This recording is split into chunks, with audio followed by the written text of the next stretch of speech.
Hey everybody, Mark Agnesi here for Gibson TV. Very excited today.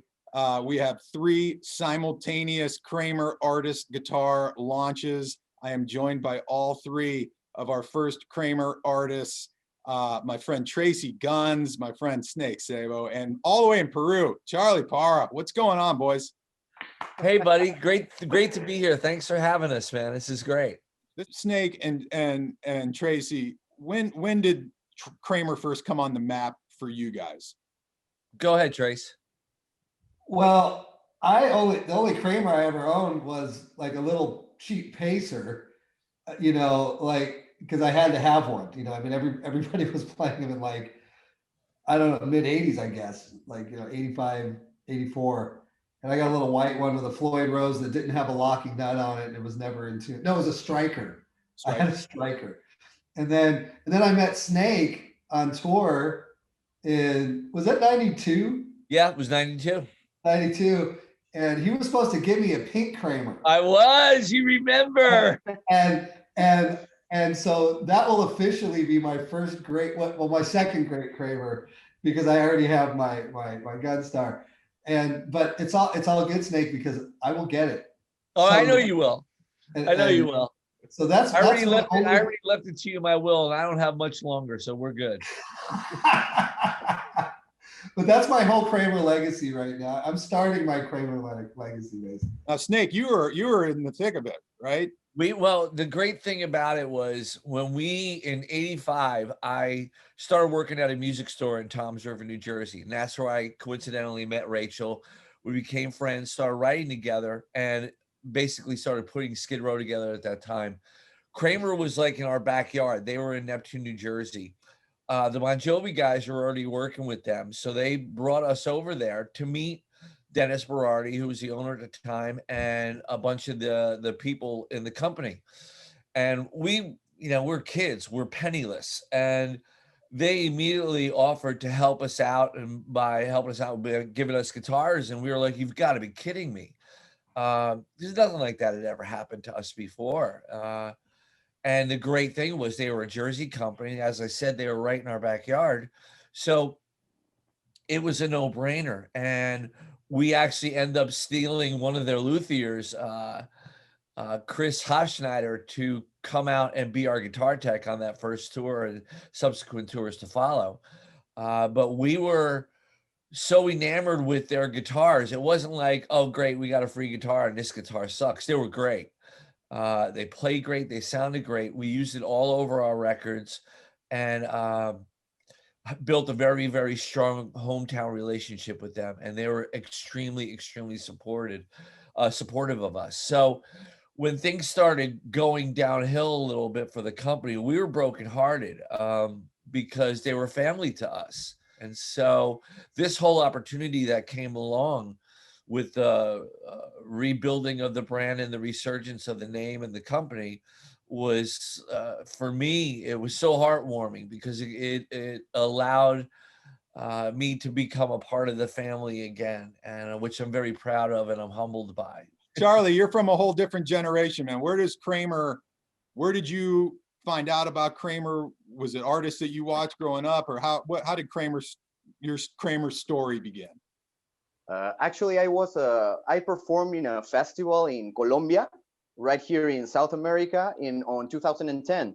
And after this performance, one of the Gibson Epiphone guys was there, and we stayed in touch on emails. And the proposal to work for Kramer was pretty similar. Like the brand was getting rebuilt, right? Relaunch for the brand, and it was very exciting because for me, Kramer is pretty much the guitar solos that when I started playing guitar was in the early 2000s, right? So rock bands, like mainstream rock bands, did not have guitar solos, right? It was right. They did not have guitar solos. So I had to look back to the 80s. And there's where I found out that everyone was on Kramer. And so working with Kramer right now at this point is a huge honor, man. And it's a huge honor to be talking to you guys. Really, really awesome. Oh, wow. Very cool. Well, Really, you really guys cool. each have signature model guitars launching today. Snake, let's start with you because yours is kind of a legacy model. When I first came to Gibson, I walked into Czar's office, and on the wall was the Dennis Klein Snake graphic Baretta on the wall, and I got to play it for like the first 2 weeks before it got sent off. But we've recreated that guitar. What can you tell me about the original and how that whole came together? When I was working at the music store, we would build guitars there as well. Again, we were in this town called Toms River, and Rachel would walk in the store. Zach Wild would walk in the store. We were, there was a strong musical community down there. So there was a guy there by the name of Paul Unkert who was building guitars in the back, and I was like, man, I've got to have a guitar built. And I had this idea for a paint job on it, and Rachel's older brother and Paul knew this guy who did air spraying for like vans and things like that. And so we got in touch with him, and I explained to him what I wanted, and that was the first thing that he came back with. And I was like, you've got to be kidding me. This is insane looking. And so then we put the guitar together with like, Warmouth parts.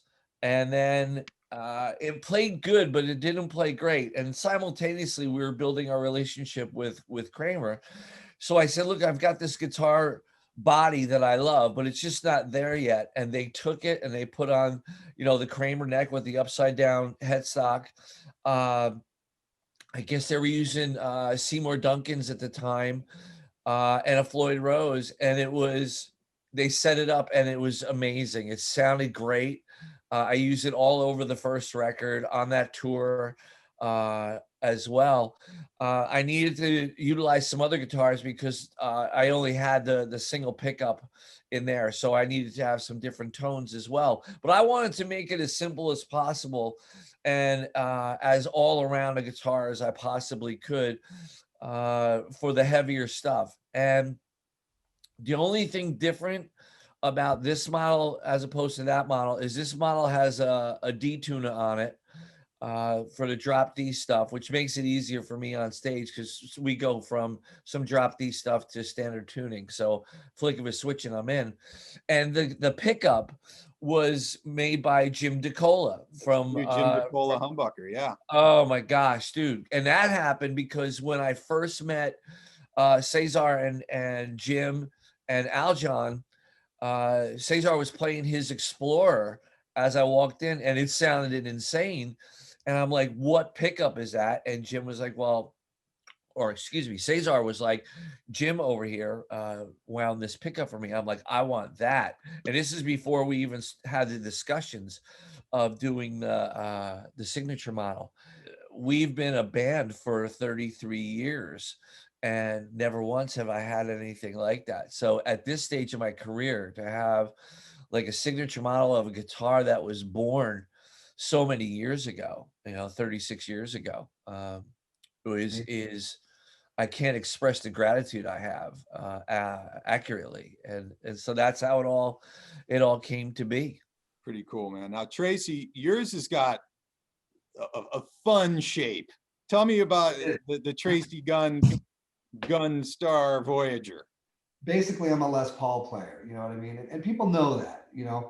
But on the other side, I always have hot rod guitars too that don't get a whole lot of attention, but I need them. I mean, those albums that we made a long time ago, there's a lot of Floyd on there and stuff like that. So what I wanted to do, and I told Aljon, and it wasn't really possible at first, I wanted to take the construction of a Les Paul and make a star body, because I do have star body guitars, but I wanted a set neck, and then I wanted, instead of ebony, to have the maple fingerboard, so it looked like a classic, bolt-on Charvel style, Kramer style, vibe.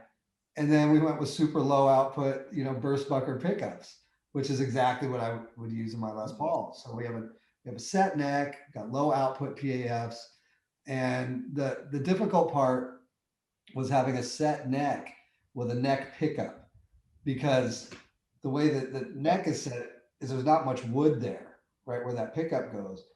And the first prototype didn't work. Alton's like, what graphic do you want? And I'm like, I want flames, but I don't want to have flames. You know, I was like, you know, it's just like so gnarly and so cool. And he goes, well, we could do like see-through flames, you know? And I'm like, ghost flames?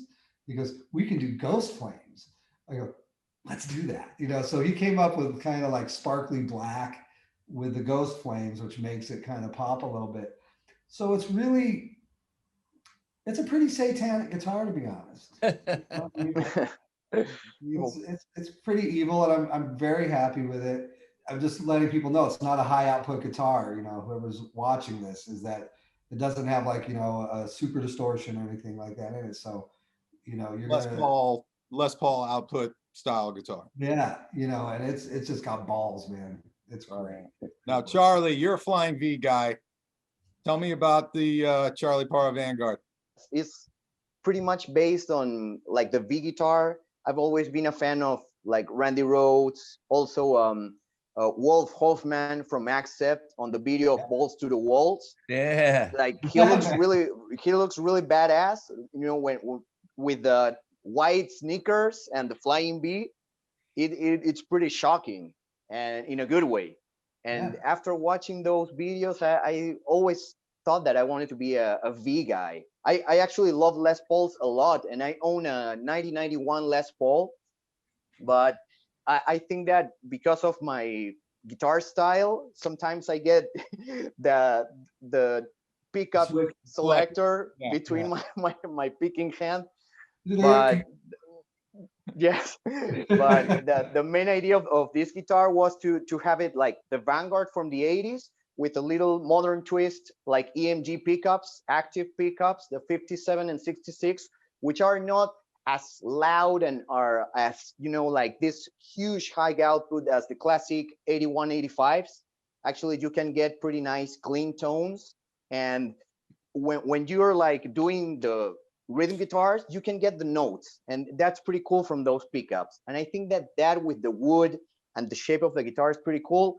And I actually liked it to be candy red, the color, because I like in my research for guitar solos and the guitar styles of the 80s, I was really hooked on the story of Robin Crosby, the tall guy from Rat, right? So he was a Flying V guy, like a big Flying V guy, and the King V, right? So I really like that color, and I said, why not putting it on this guitar, right? And actually, it's a Vanguard. It's a little bit smaller maybe than the V guy, the Flying V and the King V guitars, and that's pretty cool because I'm kind of a short guy, so it fits really good, and I believe there are pretty much lots of short guys that are going to enjoy this guitar. That's right. So it's pretty much like a classic shaped guitar with a little modern twist with the hardware.